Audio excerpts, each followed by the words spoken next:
Hello my dear student, मैं मनोज शर्मा आपके अपने YouTube channel maths planet institute पर आपका हार्दिक स्वागत करता हूं। आज हम पेपर फर्स्ट का जो एब्स्ट्रैक्ट अलजेब्रा है उसके यूनिट नंबर थर्ड को अपन यूनिट थर्ड के जो इंपॉर्टेंट क्वेश्चन है वो अपन देख रहे हैं कि यूनिट थर्ड जो है वो आपकी रिंग और सब रिंग से रिलेटेड है, वलय और उपवलय से रिलेटेड है। यदि आप वलय भी तैयार करके जाते हो तो भी आपको कोई क्वेश्चन यहाँ से आराम से मिल जाएगा। ठीक है, तो सबसे पहले बात करता हूँ ये जो आपकी यूनिट थर्ड है, ये जो आपका इंपॉर्टेंट जो क्वेश्चन है वो आपके राजस्थान यूनिवर्सिटी और पंडित दीनदयाल यूनिवर्सिटी शेखावाटी, इनके लिए आपका जो 6 अप्रैल को पेपर होने वाला है, फर्स्ट पेपर जो एब्स्ट्रैक्ट अलजेब्रा है उसके मैं इंपॉर्टेंट क्वेश्चन बता रहा हूँ। जो कुछ बच्चे हैं वो 40 नंबर के लिए तैयारी कर रहे हैं, 40 नंबर का जो पेपर होता है वो यदि 40 नंबर के लिए तैयारी कर रहे हो तो उनको तो पूरा पढ़ना चाहिए। और जिनको ये लगता है कि मेरे को 15 से 20 नंबर की ही ज़रूरत है, उनके लिए मैं आपको इंपॉर्टेंट क्वेश्चन बता रहा हूँ। इतना आप करके चले जाते हो हर चैप्टर में से। जरूरी नहीं है कि अपने को एक ही चैप्टर में एक यूनिट में अपने को पूरे सारे क्वेश्चन करके दो। आप यदि थोड़ा थोड़ा, यदि मान लो 5-7 क्वेश्चन आप फर्स्ट यूनिट से करके तैयार जाते हो, सेकंड यूनिट से आप 5-7 क्वेश्चन तैयार करके जाते हो, थर्ड फोर्थ फिफ्थ इससे 5-5 7-7 क्वेश्चन भी तैयार करके जाते हो, तो आपको एक एक क्वेश्चन भी यदि मिलता है तो भी आप आराम से 15 से 20 नंबर गेन कर सकते हो। ठीक है, तो अपन बात कर रहे हैं, देखो इसमें जो इंपॉर्टेंट क्वेश्चन है उसमें पहला नंबर जो क्वेश्चन इंपॉर्टेंट है वो आपका है डेफिनेशन का, परिभाषा। तो परिभाषा है वो आपको 3 परिभाषाएं पूछी जा सकती है। ये तीनों परिभाषाएं इंपॉर्टेंट है। पूर्णांक की प्रांत की परिभाषा, इसको इंग्लिश में कहते हैं इंटीग्रल डोमेन। क्षेत्र है वो उसको फील्ड कहते हैं, और विषम क्षेत्र है उसको अपन कहते हैं स्क्यू फील्ड। तो आपके एग्जाम में क्वेश्चन जो पूछे जाते हैं, अब आप कहोगे कि सर हमारे तो क्या है कि डेफिनेशन पूछी नहीं जाती है। डेफिनेशन क्या होती है कि थ्योरम के साथ पूछी जाती है। जैसे कोई भी थ्योरम आपको देंगे उससे पहले आपको किसी की डेफिनेशन दे देंगे कि पूर्णांक की प्रांत को परिभाषित कीजिए, और फिर उसके आगे थ्योरम को ऐड कर देंगे। तो ऐसे हो जाएगा कि एक नंबर की जो परिभाषा हो जाएगी और बल्कि बचे हुए नंबर की थ्योरम हो जाएगी। ठीक है, तो परिभाषा को, इन 3 परिभाषा को आपको अच्छे से देखना है।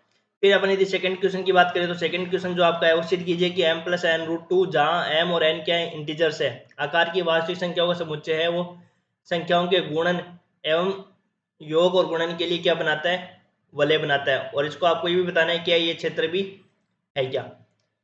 तो ये क्वेश्चन आपका काफी इंपॉर्टेंट क्वेश्चन है, बहुत बार एग्जाम में पूछा हुआ है। 2016 में पूछा हुआ है, 2018 में और 2022 में क्वेश्चन आ चुका है। तो ये इंपॉर्टेंट क्वेश्चन 2024 में भी आपका पूछा जा सकता है। तो इंपॉर्टेंट क्वेश्चन है वो, ये पूछा जा सकता है आपको। फिर तीसरा जो आपका क्वेश्चन है वो थ्योरम है। अब मैं आपको 5 थ्योरम बताने वाला हूँ। 5 थ्योरम में से एक थ्योरम तो 101% आपकी पूछी ही जाएगी। तो इन थ्योरम को भी आप तैयार करके चल जाते हो। देखो कुछ नहीं है इसमें, सिर्फ 10 क्वेश्चन मैंने आपको बताए हैं, 10 क्वेश्चन भी आप तैयार करके चल जाते हो तो भी आप 2 क्वेश्चन को प्राप्त कर जाओगे। 2 क्वेश्चन आपको मिल जाएंगे। 2 क्वेश्चन कौन से वाले 2 क्वेश्चन मिलेंगे, जो यूनिट में इस प्रकार से आते हैं। जैसे एक क्वेश्चन है उसमें ए और बी का जो पोर्शन है वो मैं आपको जो 10 क्वेश्चन बता रहा हूँ, 10 क्वेश्चन में से आपको ए का पोर्शन भी मिल जाएगा और बी का पोर्शन भी आपको मिल जाएगा। और ये जो 5 थ्योरम मैं आपको पढ़ा रहा हूँ, ये 5 थ्योरम जो मैं आपको बता रहा हूँ, इनमें से आपको एक थ्योरम तो श्योर ही मिलेगा। इसलिए इन थ्योरम को आप अच्छे से आपको करके ही जानिए।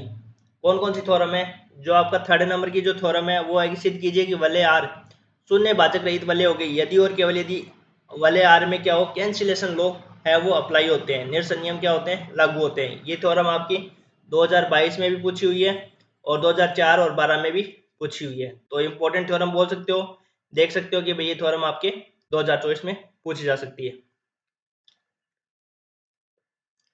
अब इसमें से वैसे तो अपन कंफर्मली नहीं बता सकते कि भाई कौन सी थ्योरम आएगी, लेकिन फिर भी मैं आपको बता रहा हूँ कि इंपॉर्टेंट थ्योरम है वो आपकी थर्ड नंबर का जो क्वेश्चन है वो आपका इंपॉर्टेंट है।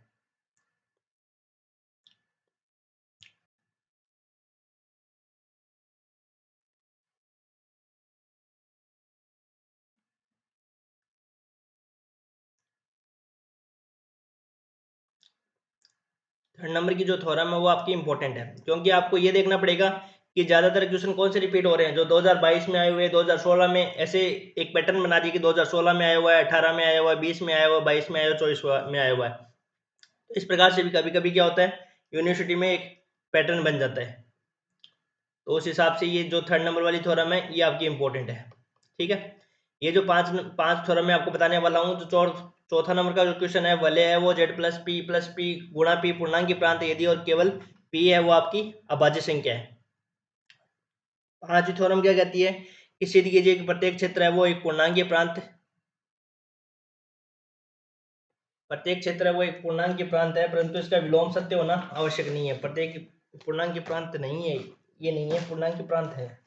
1 मिनट रुको, मैं इसको चेक करता हूँ।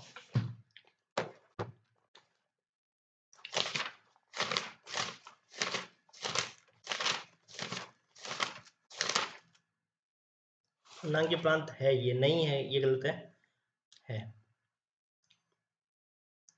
पूर्णांकीय प्रांत है, परंतु इसका विलोम सत्य होना आवश्यक नहीं है।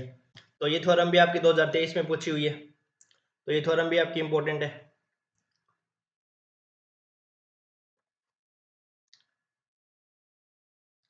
इसके बाद में जो 6th क्वेश्चन, किसी तत्समय की वलय के एकांकों का समुच्चय है वो गुणनात्मक ग्रुप बनाता है, गुणा संक्रिया के लिए ग्रुप बनाता है। फिर 7वां नंबर जो थ्योरम है वो पूर्णांकीय प्रांत का विलक्षण या तो शून्य है या भाज्य संख्या है। और एक 8वें नंबर की जो थ्योरम है वो तो थर्ड से लेकर एड तक,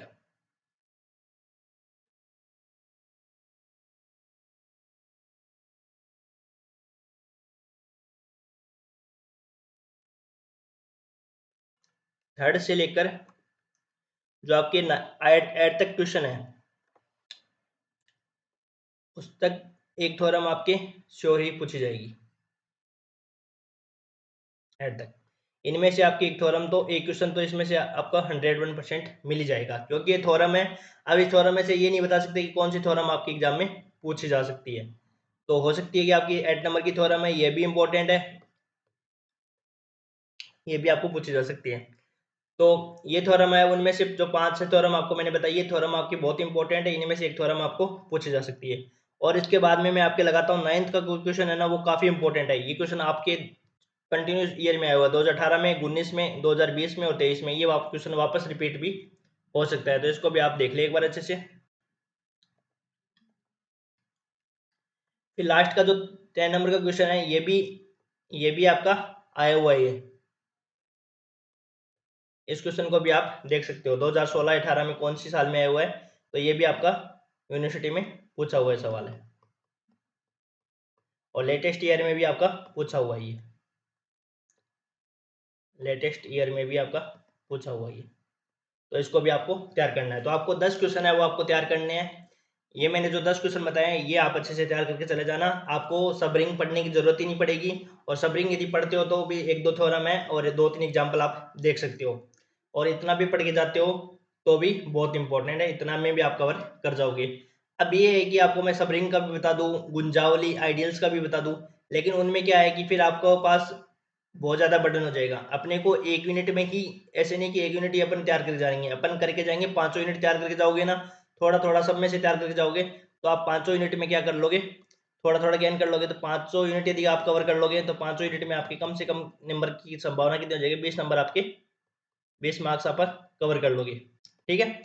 अब जो मैं आपको कल यूनिट 4 और यूनिट 5 बताने वाला हूँ वो इजी यूनिट है, उसमें से भी मैं आपको 10 से 12 क्वेश्चन बताऊंगा, दोनों यूनिट वो कवर आपको हो जाएगी। 10-12 क्वेश्चन में आपके दोनों यूनिट है वो आपके अच्छे से कवर हो जाएगी, उतने में आपका कवर हो जाएगी। और इजी भी है क्योंकि उसमें कुछ क्वेश्चंस भी है और कुछ थ्योरम्स भी है, तो इतना करके चले जाओगे तो भी आपके लिए सफिशिएंट है, और आराम से आप 20 मार्क्स को कंप्लीट कर लोगे। मैं जितना आपको बताया वो आप कवर कर लोगे तो आपके 20 नंबर तो आराम से 40 में से 20 से ज़्यादा ही आपको नंबर मिलेंगे। ठीक है। और जब आपका पेपर 6 अप्रैल को हो जाए तो फिर कमेंट करके बताना कि कितने क्वेश्चन है वो अपने बताए हुए में से आए हुए हैं। ठीक है, थैंक यू।